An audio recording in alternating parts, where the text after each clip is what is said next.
সাভার রাজফুলবাড়ী আঞ্চলিক সড়কে ২০ বছরেও দুর্ভোগ কমেনি। নোংরা দুর্গন্ধময় সড়কে পানি জমায়, এলাকাবাসীর বেহাল দশা। ড্রেনেজ ব্যবস্থা না থাকায় দুর্ভোগে পড়েছেন এলাকাবাসী।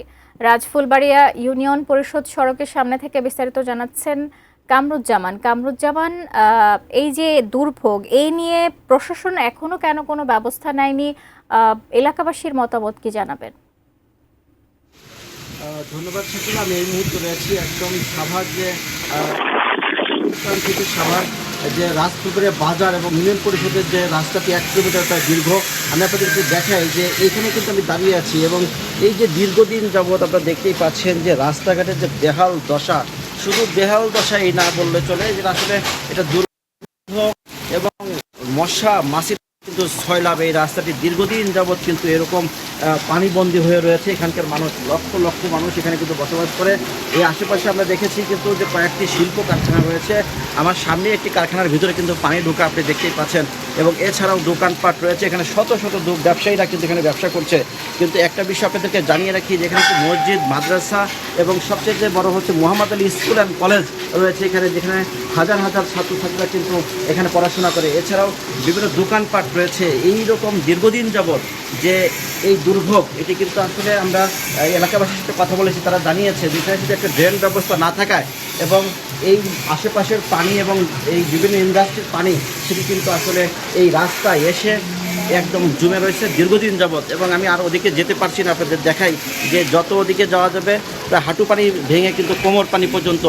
তো এখানকার ব্যবসায়ী আমি দেখাচ্ছি যে দোকানপাটগুলো কিন্তু বেশিরভাগই বন্ধ, এবং যারাই দু একটা রয়েছে কিন্তু আসলে কোনো এদিকে কোনো কাস্টমার আসছে না। তো এখানকার ব্যবসায়ীরা কিন্তু খুব বিপাকে পড়েছে। আমরা একদম ব্যবসায়ীর সাথে কথা বলবো, আসলে কী অবস্থা দীর্ঘদিন যাবৎ তো এরকম দুর্ভোগ, আপনাদের কী কী সমস্যা এখানে? আমাদের সমস্যা হচ্ছে মূলত এখান দিয়ে কোনো মানুষ যাতায়াত করে না।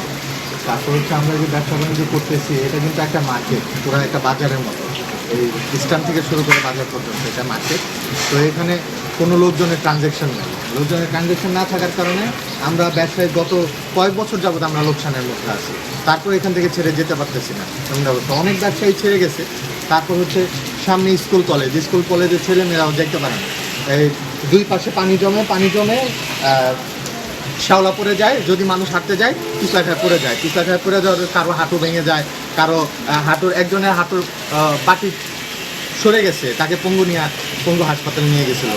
তারপর অটো যদি যেতে চায় তাহলে অটো দেখা যেতেছে নিচে তো ভাঙা, পানির কারণে দেখতে পারে না, তো নিচে ভাঙা, তো অটোর ভাঙা রাস্তার মধ্যে চাকা এদিক সেদিক হয়ে গেলে অটো উল্টায় পড়ে যায়। বাচ্চা সহ কয়েক মহিলাও পড়ে গেছে। যেমনটি শুনছিলেন, এই যে দুর্ভোগ, এখানে দেখা যাচ্ছে যে আসলে একটি অটোতে আমরা দেখছি যে মালামাল নিয়ে এসে কিন্তু তারা হাতে করে কিন্তু তারা গন্তব্যস্থানে নিয়ে যাচ্ছে, কিন্তু ভিতরে আর রিক্সা নেওয়ার মতো পরিস্থিতি নাই। আমরা এখানে ইওনোর সাথে কথা বলেছি। ইওনো মহোদয় আমাদেরকে জানিয়েছে যে এরকম দুর্ভোগ যেহেতু আমরা খুব দ্রুতই এখানে একটি ড্রেন ব্যবস্থা করে নিরসন করব বলে তিনি জানিয়েছে। যেমনটি এছাড়াও এই এলাকার বিভিন্ন মানুষের সাথে আমরা কথা বলেছি যারা দুর্ভোগ কবলিত। তারা আমাদেরকে জানিয়েছে যে দীর্ঘদিন যাবত এই দুর্ভোগ থাকায় মশা, মাছি, দুর্গন্ধ, বিভিন্ন রকমের রোগ শোক কিন্তু তাদেরকে বিভিন্ন চর্মরোগেও কিন্তু অনেকে ভুগছে বলে আমাদেরকে জানিয়েছে। এই ছিল সাভার রাজফুলবাড়িয়া যে বাজার রোড সড়কের সামনে থেকে শাকিলা। ধন্যবাদ কামরুজ্জামান আপনাকে।